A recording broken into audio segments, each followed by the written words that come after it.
Señor, que ministres tú su vida, Padre, en el nombre de Cristo Jesús. Ósalo, respáldalo, Señor, porque queremos, Señor, oír esa palabra, Dios amado, que traes a través de tu siervo, usando a tu siervo, Padre. En el nombre de Cristo Jesús, bendito y alabado es tu nombre. Acá en este lugar va a haber bendición, Señor, en este culto, Señor. Bendito y alabado es tu santo nombre, Padre. Oh Rey de la gloria, gracias, Señor, te damos. Oh, te bendecimos, Señor. Te glorificamos, exaltamos tu santo nombre, porque tú eres real, porque tú estás acá, Señor. Bendito y alabado es tu nombre. Sentimos tu gloria, sentimos tu poder, Señor. Bendito y alabado es tu nombre, Señor. Gracias, Señor. Gracias, Padre. Gracias por todo, Señor eterno. Habla, Señor, que queremos oír tu palabra, Padre, en el nombre de Cristo Jesús. Amén, Señor Jesús. Amén. Gloria al Señor. Amén. Qué bueno es el Señor, hermanos. El hermano Pablo va a continuar con nosotros. Amén. Aleluya, bendito el Señor, que Dios nos bendiga, hermanos, preciosamente. Quiero que nos pongamos en pie en este momento. Quizás vamos a leer primero el texto y después quiero que cantemos un coro de adoración al Señor. La segunda carta que escribe el apóstol Pedro en el capítulo 2, capítulo 1, que diga de los versículos 16 al 21. 5 evidencias donde se fundamentó la fe apostólica. Decíamos segunda Pedro 1:16. Dice la palabra: porque no os hemos dado a conocer el poder y la venida de nuestro Señor Jesucristo siguiendo fábulas artificiosas, sino como habiendo visto con nuestros propios ojos su majestad.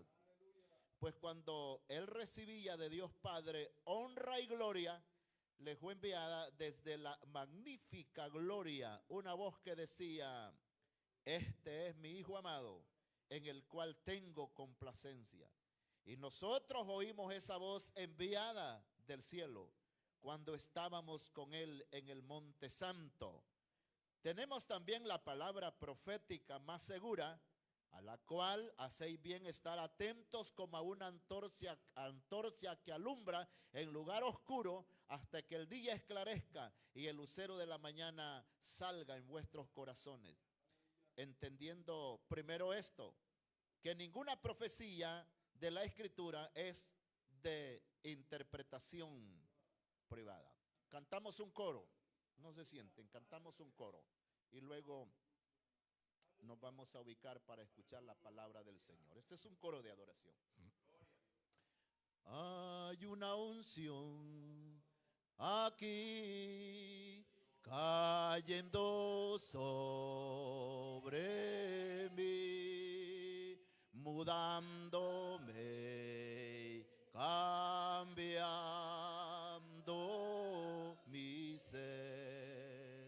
Hay una unción aquí cayendo sobre mí, mudando y me cambiando mi ser, mi espíritu y mi alma se está llenando con el poder del Espíritu Santo. Mi vida nunca más será igual. Mi espíritu y mi alma se está llenando con el poder del Espíritu Santo. Mi vida nunca más será igual. Hay una fuente en mí que está brotando, que está fluyendo dentro de mí. Hay una fuente en mí que está brotando,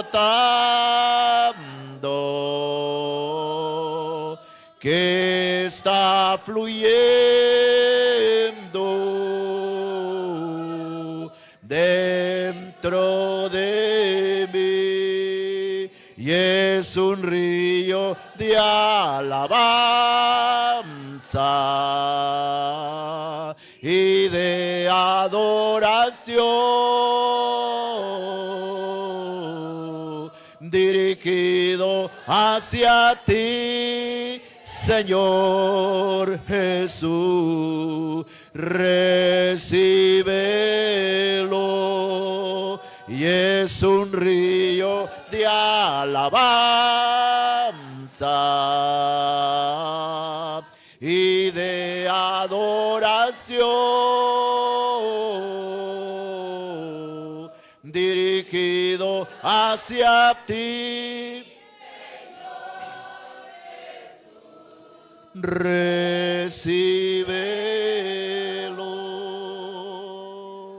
Amén. Pueden tomar asiento, hermanos. Vamos a ver 5 evidencias donde se fundamentó la fe apostólica. La fe, hermanos, tiene que fundamentarse en algo. Nosotros no podemos poner la fe en nada o en cosas muertas. Tiene que estar fundamentada en algo sólido. Y ese algo sólido se llama Dios. Es eterno, es sublime, es glorioso, es santo y 3 veces santo. Los hombres, hermanos, que tuvieron el enorme privilegio de ser parte de la escritura, que Dios los haya usado para escribir este libro santo, tuvieron la gran oportunidad también de ver a nuestro Señor Jesucristo. Quiero decirle, no todos los escritores tuvieron el privilegio de conocer a Cristo. Moisés no lo conoció. Los hombres, hermanos, como Samuel no lo conocieron. Pero hubieron los escritores ya del Nuevo Testamento, la gran mayoría de ellos tuvieron la oportunidad, ¿por qué no decirlos todos? Todos los escritores del Nuevo Testamento tuvieron esa tremenda experiencia de conocer a nuestro Señor Jesucristo. Y aquí quisiéramos tener quizás hasta el menos famoso del Nuevo Testamento, hermano. Imagínense que dijéramos que vamos a tener a Matías. Matías fue como el diácono que... No, Matías fue el apóstol que sustituyó a Judas, ¿verdad? Y siquiera Judas quisiéramos tener acá, hermanos. Porque Judas tenía sus cosas buenas también. Preguntarle a Judas, mira Judas, y aproximadamente cuánto medía el Señor Jesucristo de alto. ¿No crees que él podía habernos dado la... Así a grosso modo, ¿cuánto crees que pesaba nuestro Señor Jesucristo? Porque esos detalles, hermanos, en la Biblia no están. No están. Y quisiéramos tenerlos, pero como parece que no eran como demasiado importantes, ¿verdad? El color de nuestro Señor Jesucristo, el color del cabello que tenía, deseáramos verlo y conocerlo, hermanos, su estatura, su peso, hermanos, su voz, si tenía una voz gruesa o tenía una voz delgadita. No menciona nada de eso la Biblia. Pero de lo poco, hermanos, que, ¿cómo se llama? De lo que la Biblia menciona, que no es que no menciona mucho del Señor Jesucristo, pero la Biblia no menciona todo lo de nuestro Señor Jesucristo, pero menciona lo necesario para que seamos salvos. Amén. Menciona lo necesario para que seamos salvos. Bendito y alabado el nombre del Señor. Gloria al nombre de Jesús. Ahora, la fe apostólica, hermanos, se basó en evidencias. Cuando hablamos de evidencia, estamos hablando, hermanos, de argumentos difíciles de poderlos refutar. Evidencias son, hermanos, ¿cómo se llama? Demostraciones, pruebas, con las cuales nadie puede decir, no, hombre, eso no es así. Ahora, si es un dogmático, porque un dogmático es aquel que si algo es negro, pero él dice, es que esto es blanco, es que esto es blanco, es que esto es blanco. No, es que la vaca, la leche que da la vaca es negra. ¿Y quién lo va a sacar de ahí? Pues, pero eso ya se sabe, ¿verdad? Es torpeza. Pero, hermano, las personas racionales no podemos, hermanos, refutar hablando en contra de evidencias que la Biblia claramente las presenta. Y de esas evidencias, hermanos, de las 5 evidencias donde se fundamenta la fe apostólica, la número 1 se llama experiencias personales. Las experiencias personales que ellos tuvieron. Lo número 2, el oír en vivo la voz de Dios. No fue transmitida, hermanos, de otra manera. En vivo oyeron la voz de Dios. Esos se volvieron argumentos que los apóstoles estuvieron dispuestos hasta a dar la cabeza por eso, ¿verdad? Porque no eran otra cosa, hermanos, de invento. Lo número 3 es hacer uso de la palabra escrita. Usted lo va a hallar allá en el versículo 19. Hacer uso de la palabra escrita. Lo número 4 es el saber que la Biblia está conectada divinamente. Dice que no hay profecía de interpretación privada. Es un libro abierto para todos. Y lo último, hermanos, el estar seguros que la Biblia es inspirada divinamente. Esos argumentos, hermanos, son fuertísimos, no se pueden refutar. Lo primero que tenemos, hermanos, es en la experiencia personal que tienen ellos. Dice el versículo 16, que es el primerito que leímos. A ver. 1 Pedro 1:16. Porque no os hemos dado a conocer el poder y la venida de nuestro Señor Jesucristo siguiendo fábulas. Oiga esa palabra, fábulas. ¿Y cuál es fábula? Fábulas artificiosas. Es decir, hermano, cuando dice fábulas artificiosas, la palabra artificioso viene de arte. Arte. Usted va a ver casi todo lo que se exhibe en la televisión es arte. Es arte. Y esas personas, hermanos, que aparecen dando sus ponencias en el área que sea, si es en el área artística, en el área futbolística, si es en el área de telenovelas, si es en el área de películas, esas personas, hermanos, no creen que agarran las cosas así a la rebatina. Esas personas lo practican. Y tienen un arte enorme, son una ingeniería en lo que van a hacer. Aquí dice el escritor, porque no os hemos dado a conocer el poder. Hay dos cosas que ellos están, ¿cómo se llama? Presentando. El poder y la venida de nuestro Señor Jesucristo. Dos temas fuertes que los apóstoles predicaban, hermano. Ellos hablaban del poder de Dios. Ellos no hablaban del poder de la ciencia. Ellos no hablaban del poder del dinero. Ellos no hablaban del poder de los brujos. Ellos no hablaban del poder, hermanos, de los doctores, de los médicos, de los expertos en esta tierra. Ellos hablaban del poder de Dios. Y por eso llegaron a ser lo que fueron. Y nosotros algunas veces por eso podemos estar donde estamos, porque poco hablamos del poder de Dios. Más se habla del poder del dólar, del poder de los médicos, del poder de esto y del poder de los políticos, de los gobiernos, de las armas, hermano. Y poco hablamos del poder de Dios. Y el Señor quiere que volvamos a nuestras raíces, hermanos. Las raíces están allá de hace 2000 años. Esa gente, hermano, hablaba del poder de Dios y hablaba de la venida de nuestro Señor Jesucristo. Dos cosas importantes que ahora se puede estar opacando. Mayoría de iglesias, hermano, megas iglesias, grandísimas iglesias, millonarias, hermano, los pastores dicen que ya no hay que estar hablando tanto de la venida de nuestro Señor Jesucristo, porque ellos dicen que la iglesia se va a tomar el poder de las naciones. Dicen que hablan, hermano, que hay que hablar del empoderamiento de la iglesia. Que la iglesia va a llegar a poner gobiernos, presidentes en este país, presidentes en Estados Unidos, hermano, y que la iglesia se va a tomar el poder de las naciones. Eso es lo que ellos dicen. Y a esas criaturas les va a causar de sorpresa la venida de nuestro Señor Jesucristo. Fíjese que la Biblia no habla que la iglesia se va a tomar el poder estando en este cuerpo. Porque cuando, hermanos, la política absorbe a un evangélico, por bueno que sea, ¿cree usted que este evangélico va a convertir a los políticos para Cristo? Lo más seguro es que los políticos lo van a absorber. Sí, me hablaba por ahí un hermano ayer y me dice de un muchacho pues que trabaja en un determinado lugar público y me dice, mire, a él ya le dan cervezas, me dice, y él iba a la iglesia. Ujú. El alcalde, los más poderosos que están ahí, hermano, ya lo llevan a reuniones, hermano, y terminan siempre con las copas. Y entonces ese es el poder influyente, hermano, de la sociedad, y el poder influyente de la política lo absorbe. Nosotros en este cuerpo que estamos no podemos gobernar naciones. La Biblia habla que la iglesia sí, el Señor va a poner a gobernadores, dice la palabra, pero eso va a ser en el reino, hermanos, milenial, donde ya no vamos a tener un cuerpo, hermanos, caucioso, un cuerpo corruptible, un cuerpo, hermanos, avariento. Ya vamos a tener un cuerpo glorificado. Eso es lo que la Biblia mía dice. Y entonces el apóstol Pedro y los apóstoles estaban interesados de hablar de dos cosas: del poder de Cristo. Alabado el nombre del Señor. Del poder de Cristo.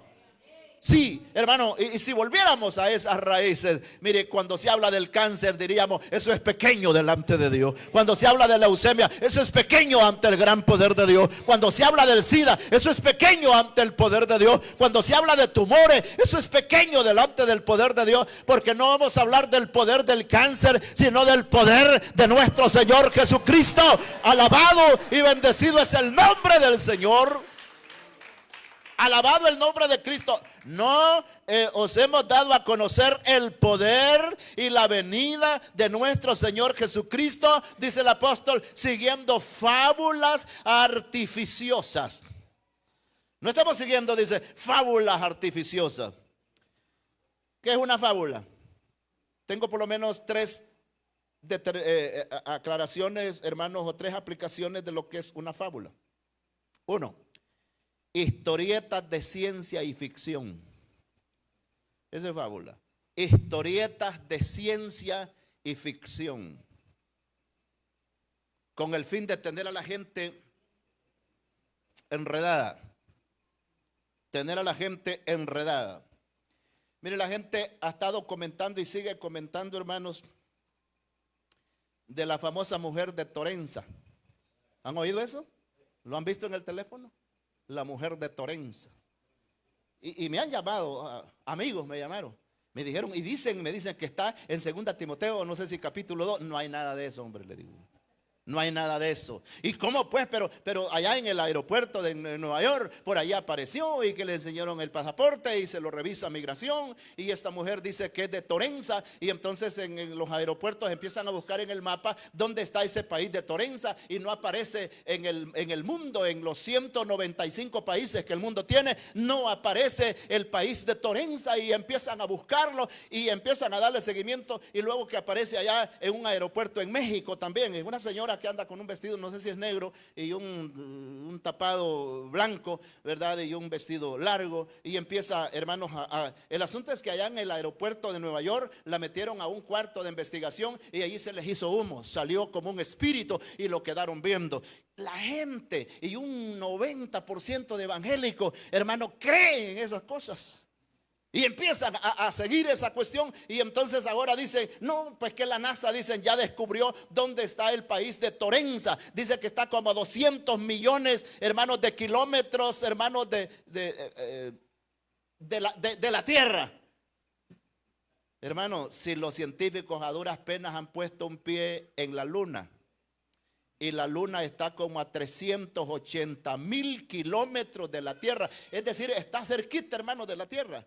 380,000 kilómetros de la Tierra. Es decir, como que en pocos días, hermanos, pueden ponerse en una nave allá.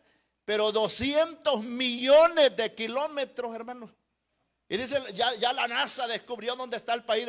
Es para tener enredada a la gente. Es para tener enredada a la gente. Cuando el maíz está caro, aparecen esas noticias. Sí, $70, hermanos, el saco.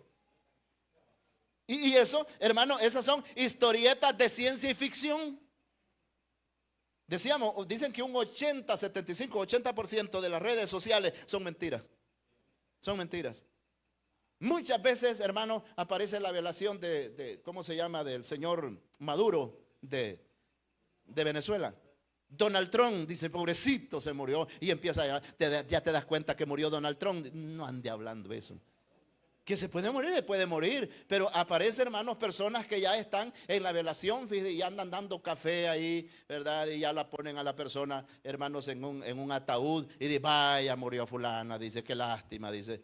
Sí, algunos de ustedes o yo mismo, hermano, ya tiempos me pasaron como muerto, hermanos, en una, ¿cómo se llama ya? En las redes sociales. Hermanos, eso es lo que dice acá, hermano, las fábulas. La fábula artificiosa. Y cuando dice artificiosa es que tienen arte, hermano. Le ponen una chonga negra. Le ponen hasta la mortaja y las candelas. Nosotros no vamos a creer, hermano, a ninguna de esas cosas, porque nosotros somos creyentes en este libro precioso, en la Biblia, en la palabra del Señor.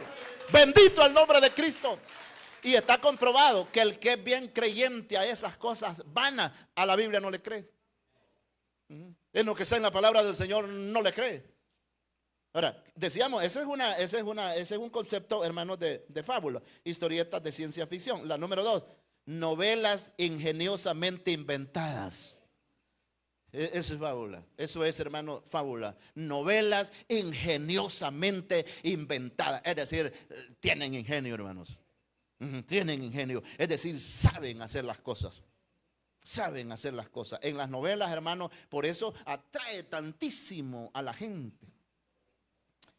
Y hay hombres que han llegado del trabajo y la mujer no ha molido, porque en la novela vio que el hombre mató a la mujer, le enterró el cuchillo en el corazón.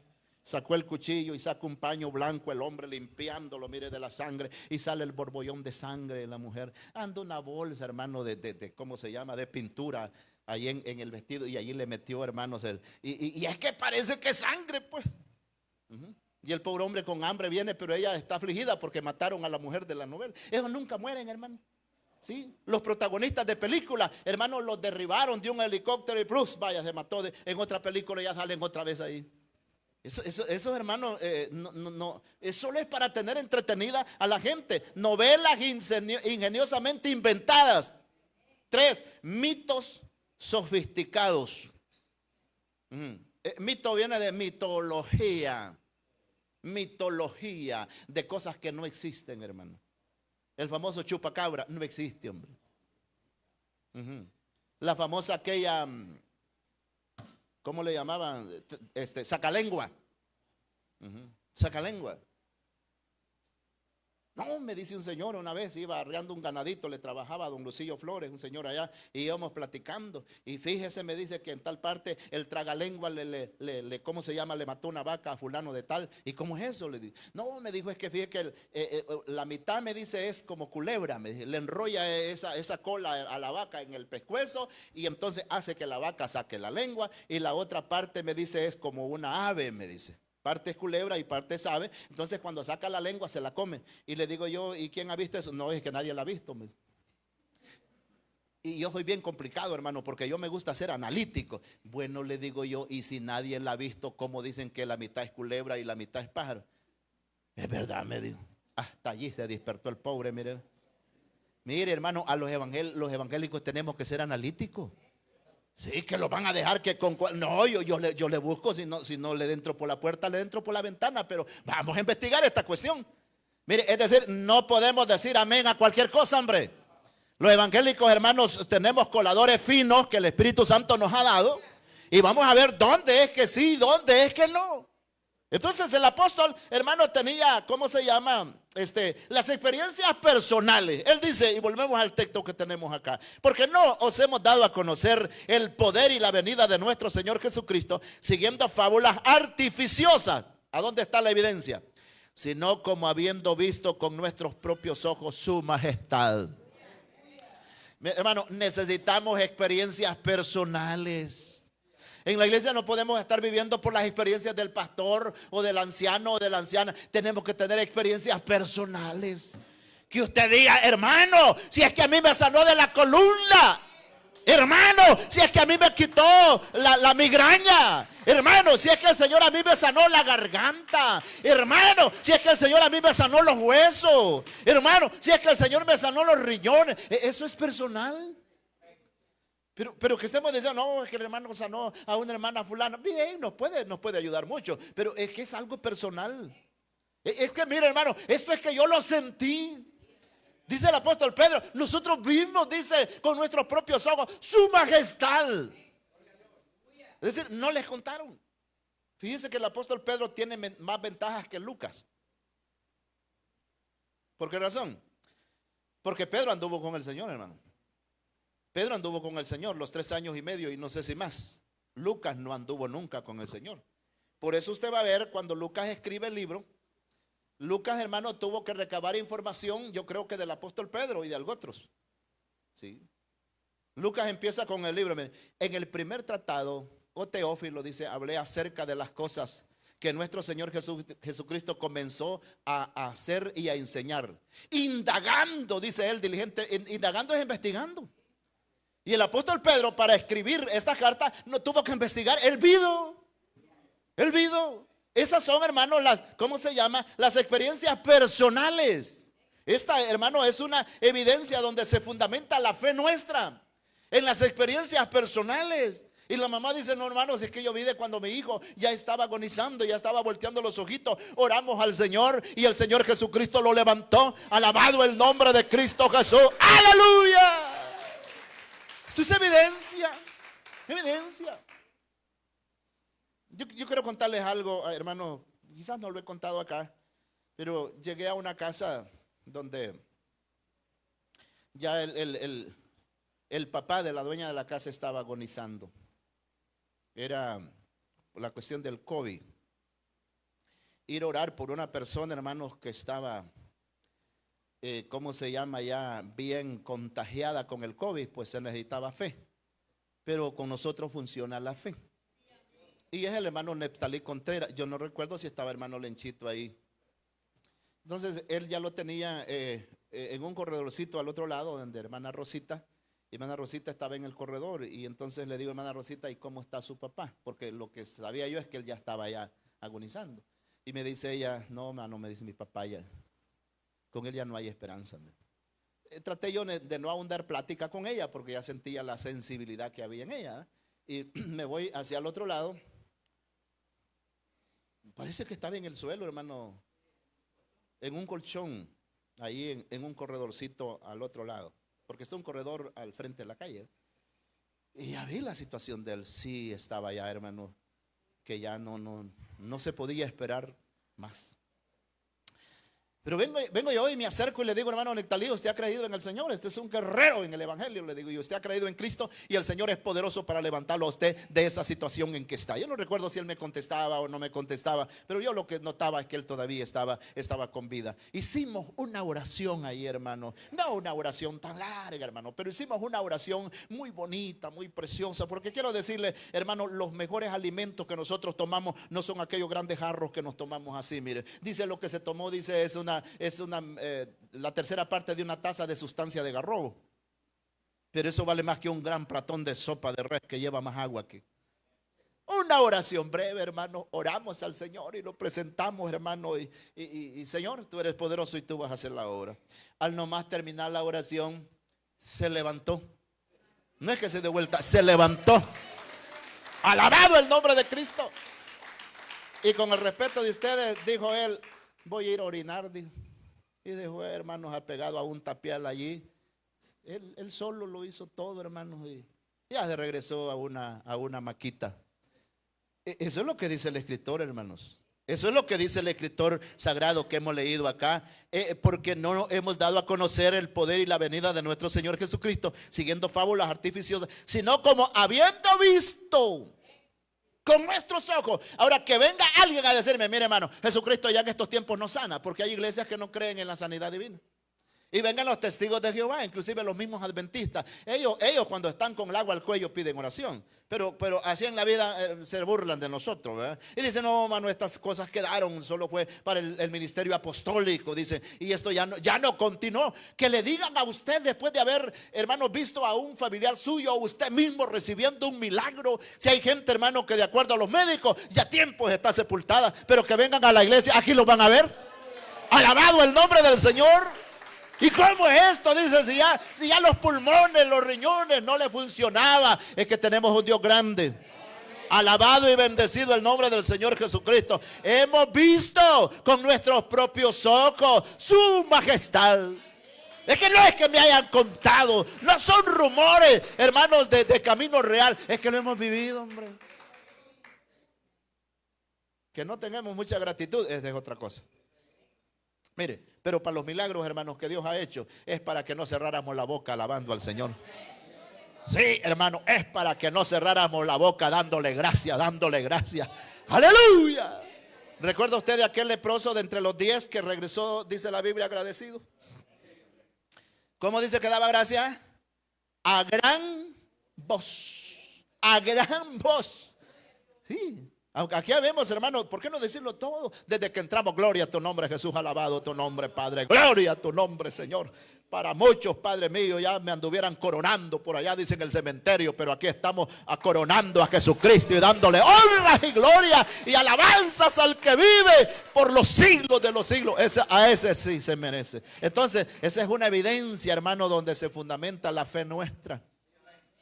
Sí, después de haber recibido tantas cosas que el Señor ha hecho en nuestras vidas, en nuestros hijos, hermano, de tantas formas que Dios se ha manifestado. Lo segundo que tenemos acá es el oír en vivo la voz de Dios. Para estos hombres tuvieron ese privilegio. En los versículos 17 y 18 dice la palabra: pues cuando él recibió de Dios Padre honra y gloria, le fue enviada desde la magnífica gloria una voz que decía: este es mi Hijo amado, en el cual tengo complacencia. Y nosotros oímos su voz enviada del cielo cuando estábamos en el monte santo. Nosotros oímos, dice él. Por eso dice él, es que nosotros no podemos dejar de hablar de lo que han visto nuestros ojos y han oído nuestros oídos. ¿A qué se está refiriendo Pedro cuando habla del monte santo? Cuando fueron, hermanos, al monte de la transfiguración. Y eso lo encontramos ahí, hermanos, en el capítulo 17 del Evangelio de Mateo. Desde el principio del capítulo 17 dice de que el Señor apartó a Pedro, a Jacobo y a Juan y se lo llevó a ese cerro. Le llaman el monte Tabor, el monte de la transfiguración. Aquí Pedro le llama el monte santo, ¿verdad? Y el monte santo le llama, hermano, porque allí fue donde se descendió la gloria de Dios. Donde allí fue donde oyeron voces maravillosas, vieron nubes que bajaban allí, hermano. Y llevó a Pedro, Jacobo y Juan, que eran como los 3 testigos, hermano, que el Señor Jesucristo andaba, los que andaban más cerca de él. Y allí dice la Biblia de que se presentó Moisés y Elías y estaban en conversación con nuestro Señor Jesucristo. Es decir, ya se hace un grupo de 6 personas, ¿verdad? Pedro, Jacobo y Juan, Jesús, Moisés y Elías, ¿verdad? Figuras del antaño del Antiguo Testamento. Y entonces el apóstol Pedro, hermanos, y los otros apóstoles se quedaron, hermanos, perplejos al estar oyendo aquella conversación. Y Elías y Moisés hacían, hermanos, ya casi miles de años que habían existido. Pero Pedro bien lo conoce, fíjese. Pedro, hermano, bien lo conoce en el espíritu a estos hombres. Y están hablando con nuestro Señor Jesucristo. Entonces ellos decían: qué grandes personajes los que están ahí, decía Pedro, Jacobo y Juan. Está Moisés, Elías y Jesús, personajes gloriosos. El Padre como que se puso algo celoso, ¿verdad? Porque a Jesús como que lo ponían al mismo nivel de Moisés y Elías. Y Jesús no debe de estar al nivel de nadie de esta tierra, porque Él está en el pedestal más grande, está sentado en el trono. Alabado el nombre del Señor. Entonces dice la palabra del Señor, hermano, que sucedió cosas extraordinarias. Vamos a buscar este capítulo 17 del Evangelio de Mateo. Ya en el 3 dice: y aquí le aparecieron...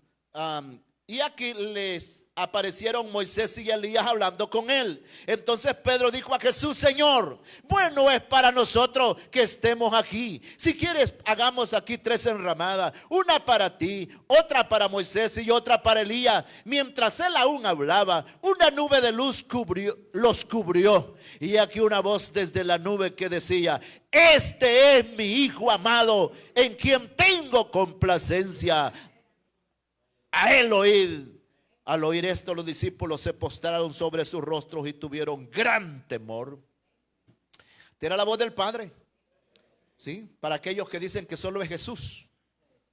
¿Ya? Esta es la voz del Padre. Dice de que se dio todo aquello, hermanos, la vestimenta de Cristo. El rostro resplandece, hermanos, como el sol. La vestimenta se ponen como la luz del día, pero tan blanca. Y esa voz que se oyó del cielo que decía: este es mi Hijo amado. ¿Cree que se refería a Moisés o a Elías? No, se refería a Jesús. El único amado, hermano, Hijo amado para nuestro Padre, Hijo por excelencia, se llama nuestro Señor Jesucristo. Alabado el nombre del Señor.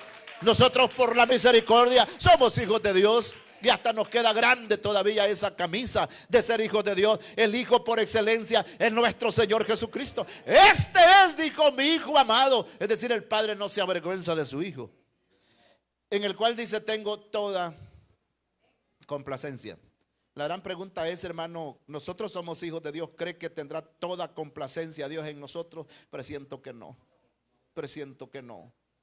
Porque el único Hijo obediente al 100, Cristo Jesús.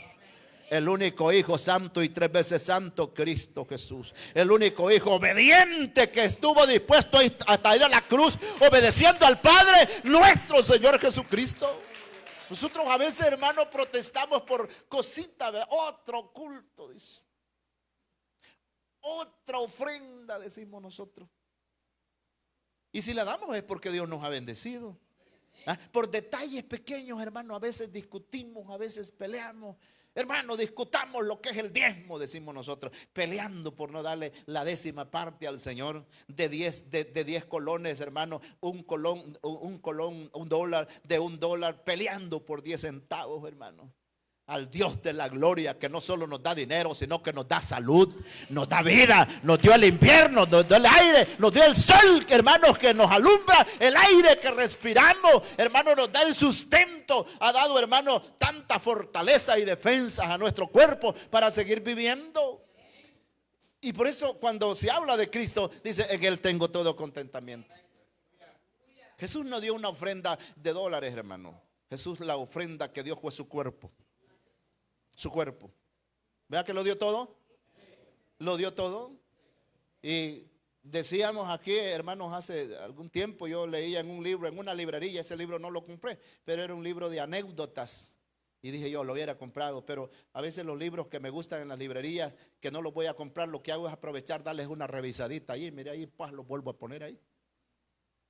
En un país, hermanos, muy lejano cayó, hermanos, vino una crisis de hambruna, una hambruna que todo mundo se estaba muriendo. Se encontró el cerdo con la gallina y empezaron a platicar.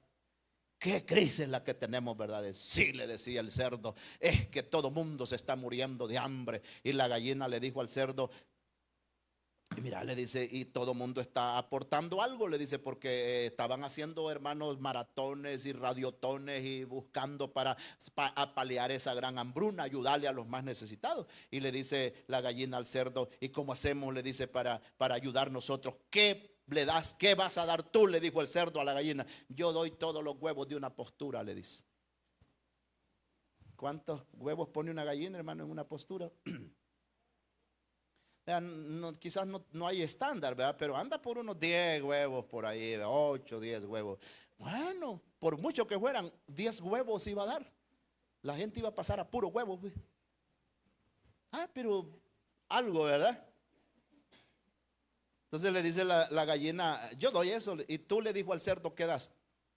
Le dijo el cerdo, pues yo voy a dar jamón, le dijo. Jamón. La gran pregunta es, ¿quién de los dos iba a aportar más, hermano? El cerdo, porque el cerdo, para dar jamón tenían que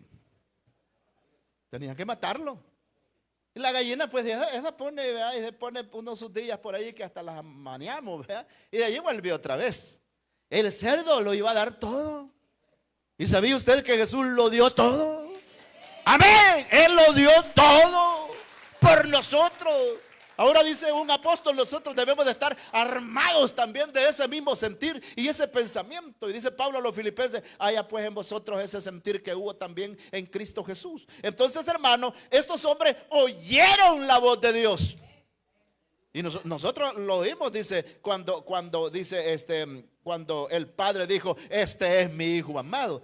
¿quién le podía sacar a Pedro de la mente y el corazón eso, hermano? ¿La cárcel?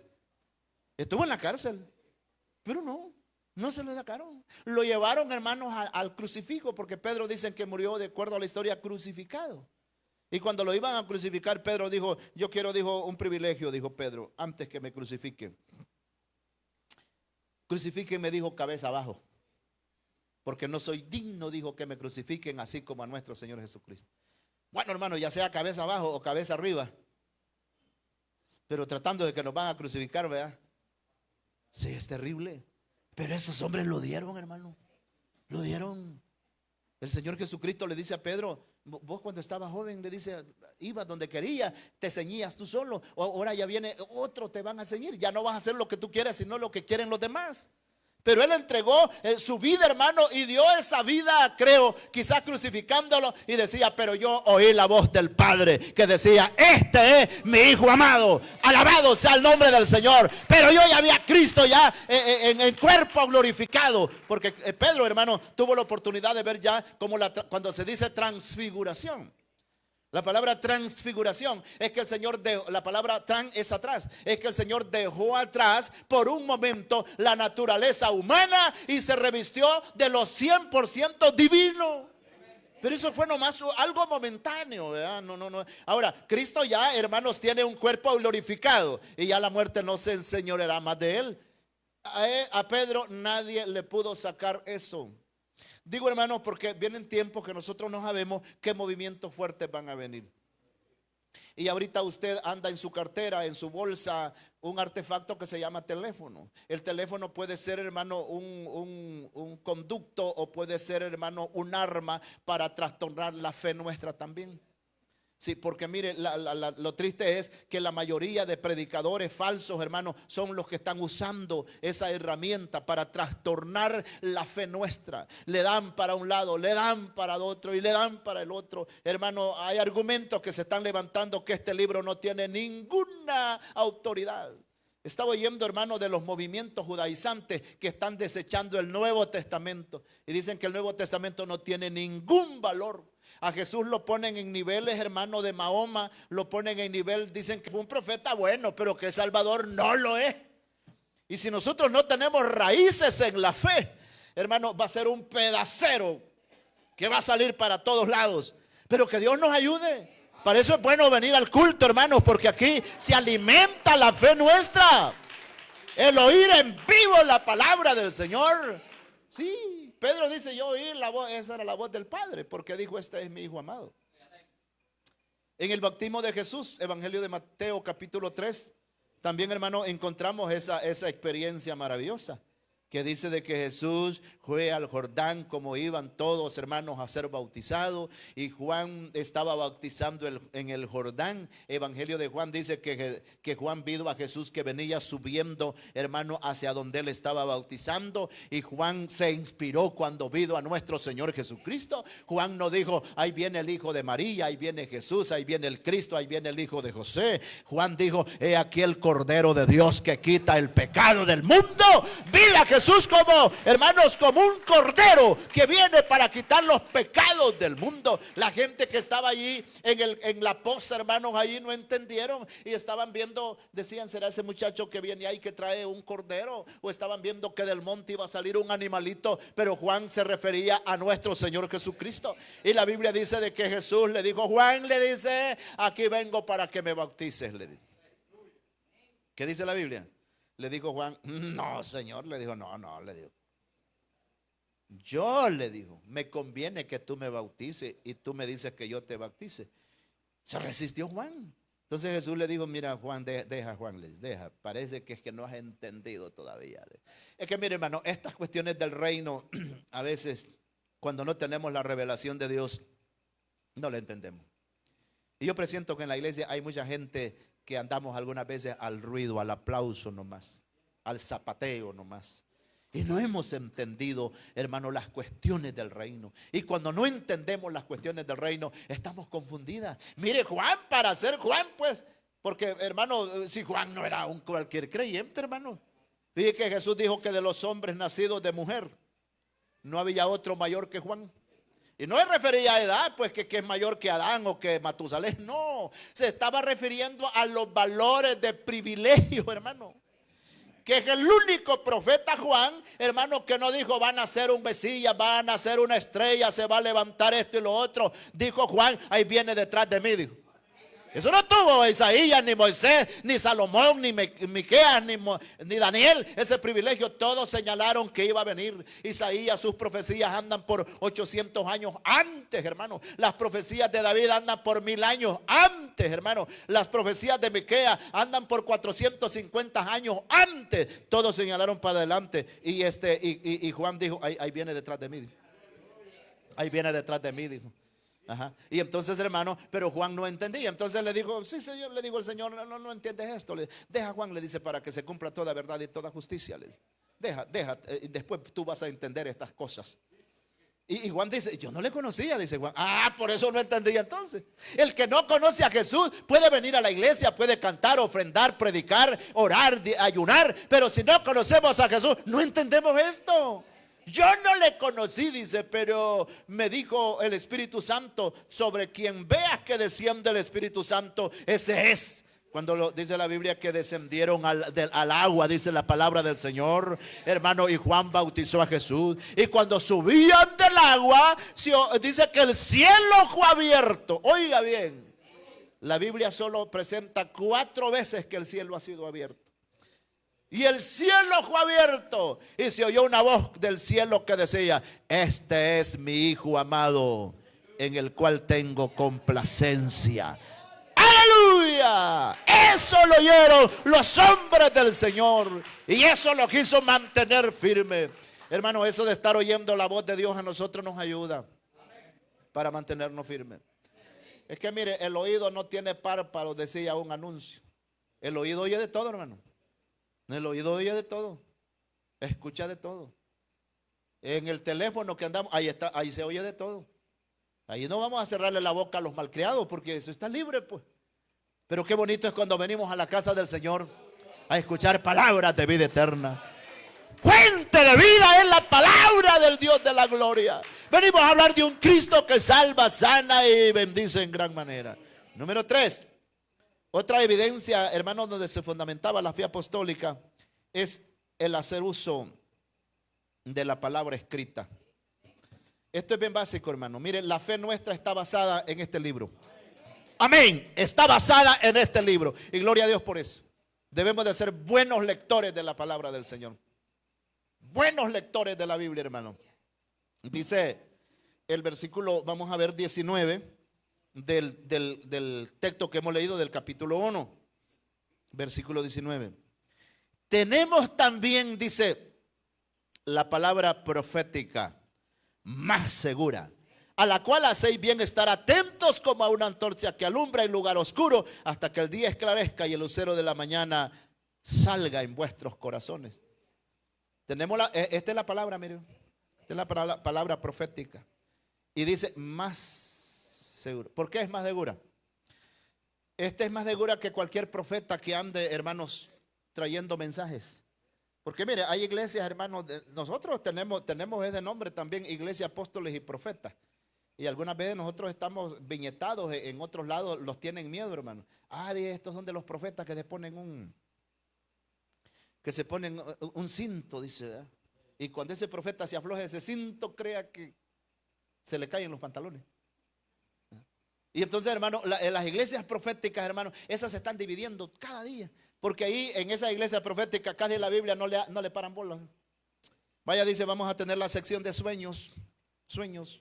¿Y quién no tiene sueño? Pues? Vamos, hay tiempo para los sueños. Y empieza a soñar ya un hermano, ¿verdad? Que ya se quedó con 55 años solterón. Yo soñaba, hermano, que el Señor me estaba dando ¿cómo se llama? Como esposa a la hija del hermano Pánfilo. La más bonita de la iglesia, ¿ve? Y todo el mundo como cree, vaya, pues dice, y si no me la dan, se la van a ver con el Señor, porque a Dios no podemos negarle nada, ¿verdad? ¿Por qué no buscar la más fellita de la iglesia y no la más bonita? Y como creen a eso, hermano, ya hacen un lado la palabra del Señor. ¿Sí? Hacen un lado la palabra del Señor y empiezan, hermano, a hablar cosas, hermano, así. Y dicen, "Ah, es el santo que lo está diciendo". Santo. No lo es. Nosotros, hermano, la iglesia ordenada es una iglesia que cree en la palabra. Amén. Es una iglesia que cree en la palabra. Se somete a esta palabra maravillosa. Nosotros, hermano, si nos perdemos es porque queremos, hermano. Si la Biblia es la brújula. La Biblia es la brújula. Leamos la Biblia. Guiámonos por la palabra del Señor. Y también démosle la correcta interpretación. Porque quiero decirle, la Biblia, si no le damos la correcta interpretación, nos vamos a trastornar. Tenemos que darle la correcta interpretación a la Biblia por donde nosotros vamos a caminar. Saber cuándo dijo eso Dios, a quiénes se lo dijo y por qué lo dijo. Porque usted podría aparecer, hermano, y que no está, y el sábado no está en la Biblia. Sí, sí, en la Biblia están todos los días de la semana. ¿Y por qué no guardamos el sábado? Porque no tenemos ya donde guardarlo y estamos llenos de tantas cosas, ¿verdad? ¿Y por qué no guardamos el sábado? No, hermano, es que mire, sí, verdad, pero el sábado fue un día dado para los hijos de Israel. Éxodo capítulo 31, versículo 12 dice, y el día de reposo, dice, lo ha dado Dios, hermanos, como señal entre mí y los hijos de Israel. Y empieza con aquel jueguito de palabras. Y nosotros no somos israelitas, nosotros no somos judíos, nosotros no somos de la iglesia judía, somos de la iglesia cristiana. Amén. Somos de la iglesia cristocéntrica. Y por eso nosotros no guardamos ni un día. ¿Y por qué nos congregamos el domingo? Por varias razones. Cristo fue sepultado el día domingo. O resucitó el día domingo. El Espíritu Santo se apareció después de que Cristo resucitó. O Cristo se manifestó como 8 veces a los apóstoles, el primer día de la semana. Y el Espíritu Santo descendió, que allá está en Hechos capítulo 2, el primer día de la semana. Porque la Biblia dice que la fiesta del Pentecostés era un día después del día de reposo. Un día después del día de reposo es la fiesta del Pentecostés. ¿Y cuál es el día después del día de reposo? Es el domingo. Eso, pero eso de que, hermano, nosotros no lo guardamos, los congregamos. Pero si usted puede trabajar, trabaja, y nadie se va a sentir caído por eso. Entonces, hermano, pero es que estamos haciendo uso correcto de la palabra del Señor. La fe nuestra, hermano, se basa en algo fundamental, en la Biblia. Ya lo que la Biblia no lo dice, nosotros no. Es decir, no vamos a ir más allá de lo que la Biblia dice. Si no guardamos lo que la Biblia dice, ¿cómo nos vamos a poner? Fíjense que los judíos, hermanos, los judíos tenían, después de los 10 mandamientos que Dios les dio, ellos se inventaron, parece que eran 614 mandamientos que ellos guardaban y no estaban en la Biblia. Violaban los 10 mandamientos e inventaron 614 mandamientos. 614 mandamientos. Cuando Cristo vino, se vino a encontrar con un charral que tenía esa gente, hermanos. Si es que era un problemático. Fíjese que vamos a ver qué dijo Cristo, hermanos. Las tradiciones las tenían como mandamientos de Dios. Y ellos no estaban en la Biblia. ¿Sí? Era prohibido que una persona el día sábado se mirara en un espejo. ¿Por qué razón? Porque podía en el espejo verse que tenía canas y después agarrar una pinza y ya cortarse, quitarse 2 canas, ya había quebrantado el día sábado. Era prohibido que sancocharan un huevo, hermanos, en una jarrilla el día sábado, porque se les iba a antojar después estarlo quebrando, hermanos, y estarle quitando la cáscara. Quitarle la cáscara a un huevo era sentirse caído ya. Y eso les digo, ustedes son hipócritas, les digo, qué bárbaros ustedes, les digo. No pueden, le dice, que han tomado esto como mandamiento de Dios, las tradiciones de los hombres. Pero han matado a los profetas, le dice. Sí, porque la gente religiosa, hermano, no, es que hoy es día de San Juan degollado, dice, y este día nosotros no lo trabajamos por nada. Pero si pueden degollar a otro, lo degollan. Trabajar es que es malo, ¿sí? Ahora, nosotros, hermanos, nos basamos, tenemos también la palabra profética más segura. A esta palabra hay que decirle amén, aleluya, gloria a Dios. Está escrita en la palabra del Señor, está escrita en el texto sagrado. Lo respetamos porque algunas veces podemos estar en contra de algo, hermano. Fíjese, un hermano nos iba opinando, un pastor en una ocasión. Yo digo que nunca he hallado en la Biblia esa palabra amén y amén. ¿Sabe que nos acostumbramos nosotros cuando oramos, hermano? Ya al final, ¿verdad? No nos conformamos con un amén. Sí. Gracias, Padre, bendito sea tu nombre. En el nombre de Jesús te damos gracias, Señor, amén, amén y amén. No, hermano, le digo, si está hambre, le digo yo. Muchos textos, hermano. En el libro de los Salmos está esa palabra. Y entonces, y empiezo a buscarla. Me dijo, hasta ahí llego con esa opinión. Me dijo. Sí, hasta ahí llego, me dijo, porque yo es que creía que no estaba esa palabra.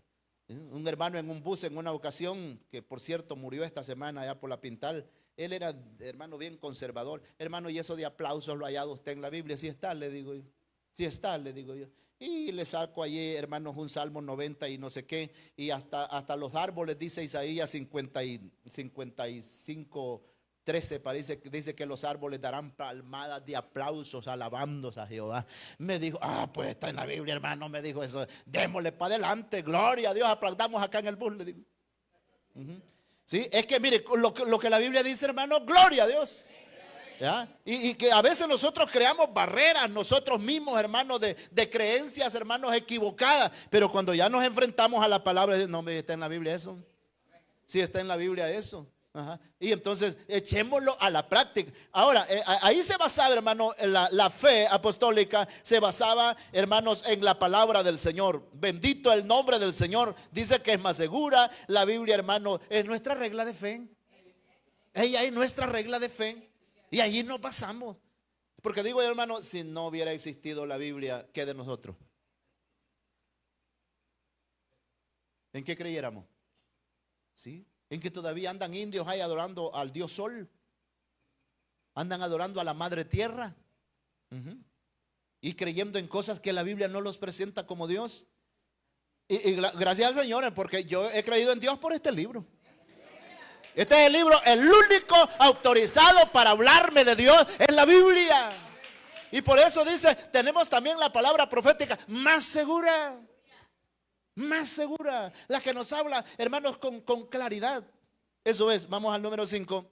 El saber que la Biblia está conectada divinamente. Esa es otra regla que nos ayuda a mantenerlos, hermanos. Y eso ayudó a la fe apostólica.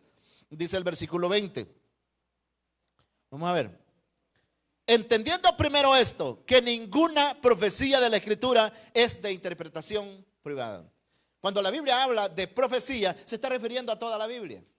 Ninguna profecía de la Escritura es de interpretación privada. Fíjese, hermano, que yo a veces actúo con bastante curiosidad cuando leo la Biblia. Pero fíjese que los libros de la Biblia van como enlazados el uno con el otro. Van enlazados el uno con el otro. Es decir, Éxodo empieza hablando de lo que terminó hablando Génesis. ¿De qué terminó hablando el libro del Génesis? De la familia de Jacob. ¿De qué empieza a hablar el libro de Éxodos? De la familia de Jacob. ¿Verdad? Ahí embonó. El Éxodo termina, hermano, hablando del tabernáculo.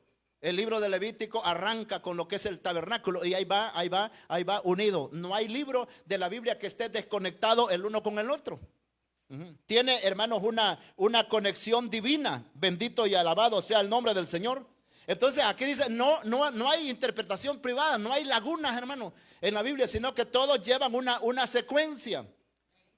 ¿Y por qué será que la Biblia no se contradice? Porque si usted lee el Génesis y Apocalipsis, si el Génesis es bastante parecido con Apocalipsis, que el Génesis es el primer libro y el Apocalipsis es el último. Y podemos hacer un paralelismo. El Génesis habla del principio de la creación, Apocalipsis habla del fin de la creación. El Génesis habla de la introducción del diablo al huerto. El Apocalipsis habla del diablo que está siendo metido, hermanos, al abismo, encarcelado. La Biblia, hermanos, el Génesis empieza a hablar de la luz del sol y la luna. Apocalipsis habla de que el sol y la luna ya terminaron su tiempo, ¿verdad? Y entonces empieza a hablar, hermanos, hay una conexión divina en todo ello. La Biblia, hermanos, tiene un solo tema que abarca los 66 libros de la Biblia. Un solo tema. Y el tema se llama la redención humana. La redención humana. Y tiene como unas 5 o 6 divisiones por ahí. Todo el Antiguo Testamento nos habla de la preparación del Redentor. Y el Redentor es Cristo. Cuando usted haya en la Biblia la observancia del día sábado, el día sábado era una figura de lo que había de venir. Dice Colosenses 2:16, que es Cristo. ¿Ya? Hermanos, allá en el Antiguo Testamento Levítico, hermanos, habla del becerro que se sacrificaba. Ese becerro era un símbolo de nuestro Señor Jesucristo. Alabado sea el nombre del Señor. Entonces allá está la preparación del Redentor. Lo abarca los 39 libros del Antiguo Testamento. Los 4 evangelios nos habla de la manifestación del Redentor, porque en el Evangelio de Mateo es donde aparece el nacimiento de nuestro Señor Jesucristo. Es decir, el Redentor es Cristo, hermano. Amén. Los 4 evangelios nos hablan de la manifestación del Redentor, nuestro Señor Jesucristo. El libro de los Hechos de los Apóstoles habla de la, hermanos, como vamos a ver, la manifestación. Los Hechos habla, hermano, de la proclamación de la obra del Redentor. Porque en los Hechos, hermano, es donde aparecen los misioneros llevando el mensaje a diferentes partes del mundo. Llevamos 3 divisiones, ¿verdad? El Antiguo Testamento, la preparación; los 4 evangelios, la manifestación del Redentor; en los Hechos de los Apóstoles, la proclamación de la obra del Redentor; y las cartas que escribe el apóstol Pablo es la explicación de la obra del Redentor. Porque si queremos ver la explicación de la obra de Cristo, veamos las cartas que escribe el apóstol Pablo. Y en Apocalipsis parece que es la 5ª división, es la consumación de la obra del Redentor. Es decir, allí se termina todo lo que Cristo hizo, hermanos, por los pecadores. Alabado sea el nombre del Señor. Mire cómo está desconectado. Entonces no es de interpretación privada la Biblia. Y allí, hermano, allí es donde se basa, hermano, y se fundamenta la fe nuestra. Estamos creyendo en un libro que es vivo. Hebreos 4:12, porque la palabra de Dios es viva y eficaz. Tiene vivencia. Cuando la estamos oyendo, la disfrutamos. Cuando la estamos oyendo, nos quebrantamos. Cuando lo estamos oyendo, hermano, no oímos la palabra del Señor como cualquier historia, ¿verdad? Sino que quebranta. Le dijeron aquellos 2 muchachos que iban para Emaús: ¿no sentías tú, le dice el uno al otro, que ardía nuestros corazones mientras Él nos hablaba de la Escritura? Hermano, es que debe de arder nuestros corazones cuando estamos oyendo esta palabra. Alabado y bendecido es el nombre del Señor. Entonces, hermano, vemos que, ¿cómo se llama? El saber que la Biblia, hermano, es un libro que está conectado divinamente. Eso nos hace a nosotros tener una vivencia espiritual. Y lo último que vemos es el estar seguros que la Biblia es inspiración divina.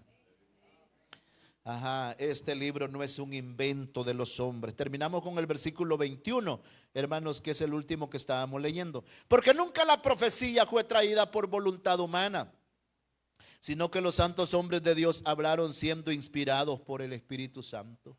Aquí no está la voluntad humana.